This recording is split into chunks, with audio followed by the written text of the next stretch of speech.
All right. I was searching for how to change a thermostat on a 2014 Ford Fusion, but there's nothing, so I'm going to make my own video. All right, so here's the strategy. Disconnect, see, get as much out of the way as we can. Take the hose clamps, loosen the hose clamps, and then take these hoses off. I'm gonna put a bucket underneath to capture any water, and then get to any screws that are back behind here, and hopefully I don't need to remove anything else. But that's the plan for right now. Alright, so already with this little electrical connection.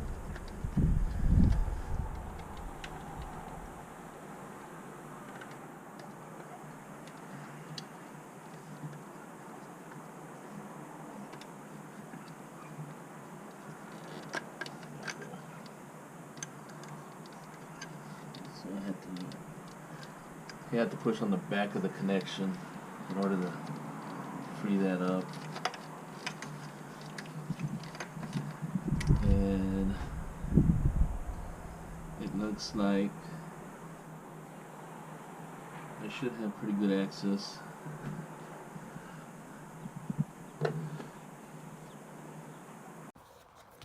Now that the connection's off, I should have pretty good access to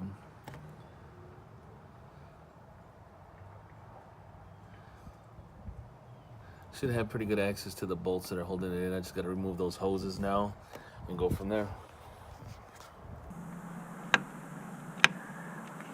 Alright, there's that one.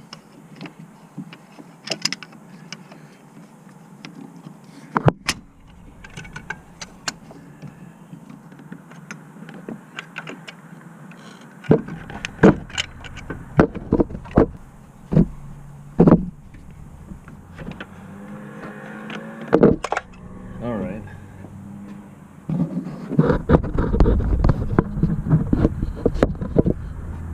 Clamps are off. Take these hoses off.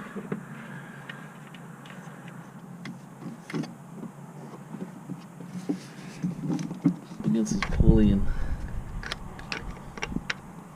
breaking that seal free.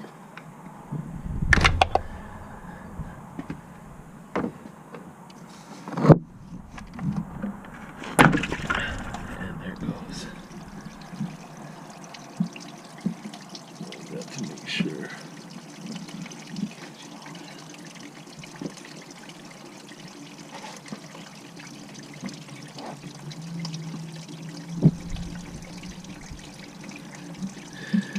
High bar for this hose, just so I can just break it free from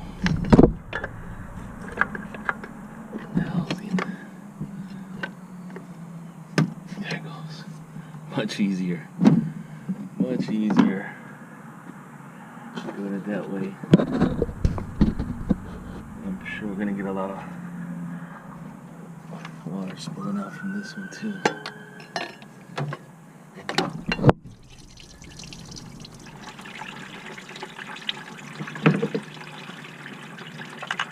A lot of coolant.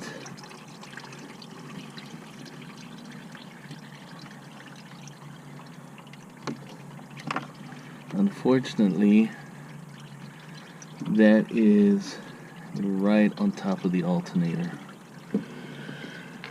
So it may be ideal, and may have been ideal, and if someone's watching this, to go ahead and drain the fluid from the radiator before you do this, because that is the alternator that is right below this housing that just got a bunch of coolant dumped on it. So, alright, looks like we have, it looks like just the 3 bolts that are holding this on. There's one down in the corner here that you can't really see, and then the two on the top.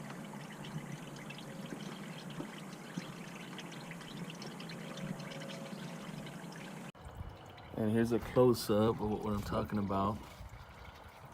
So the hoses are off, the connector's off, and we have a couple of bolts you can see there, 1 and 2, and there's also one down down past those connections, those hose connections, off to the lower right-hand side as you're looking at the video. Those are the only ones I feel, so I think there's only 3 on here. So that's what we'll work on disconnecting next. All right, so I just pulled the thermostat out.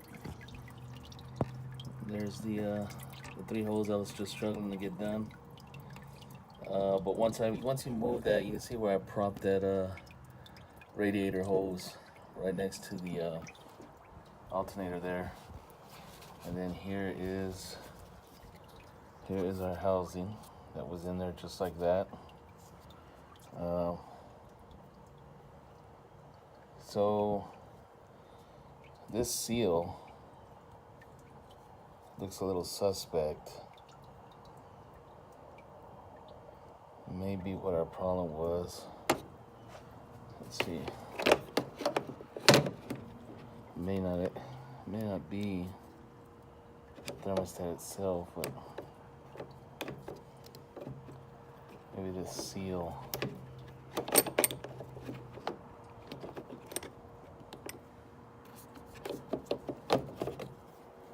Alright, let's see. Alright, so here it is. I had to work the seal out a little bit. I don't know, it looks almost like it's baked in there. I mean, some pieces look like they were easy to come out, and like this right here looks like it was baked on there. It also looks like it was pinched in some spots.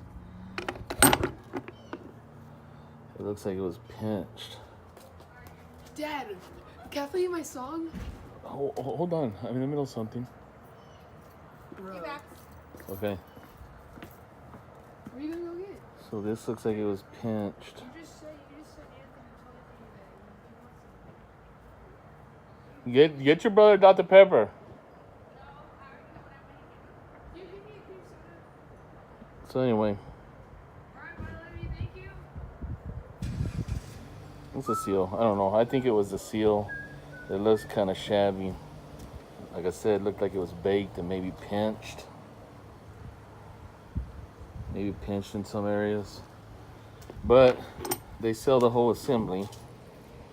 So gonna head to O'Reilly's and get the whole assembly.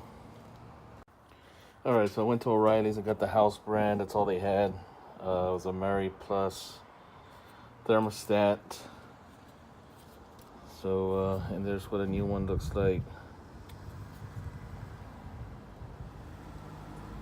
Hold on. That's what a new one looks like right there. So I still get the feeling that that seal was pinched or just essentially broke down. And that's where the leak was coming from. So we'll find out. I'm gonna put this in next. So just refilling with coolant. So some of the things that I would have done differently is maybe go ahead and drain all the coolant from the radiator so I didn't spill coolant all over the alternator down there. So those hoses are right above the alternator. All the coolant spilled all over the alternator. The other thing is draining that coolant. I would have done it in a clean bucket or a clean clean bucket, because then I could have reused it. Instead I put it in an oil change pan and it got contaminated, so had to go buy more coolant. Probably could have saved a little money there. But that's it, pretty easy job. Just some tight spaces in there, but other than that, pretty quick, pretty easy, and hopefully that solves the problem.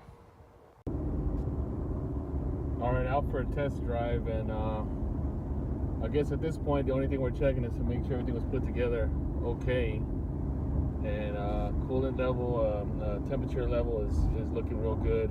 It's actually a lot better, which is what caused us to first notice the issue. Was I was driving. This is my wife's car.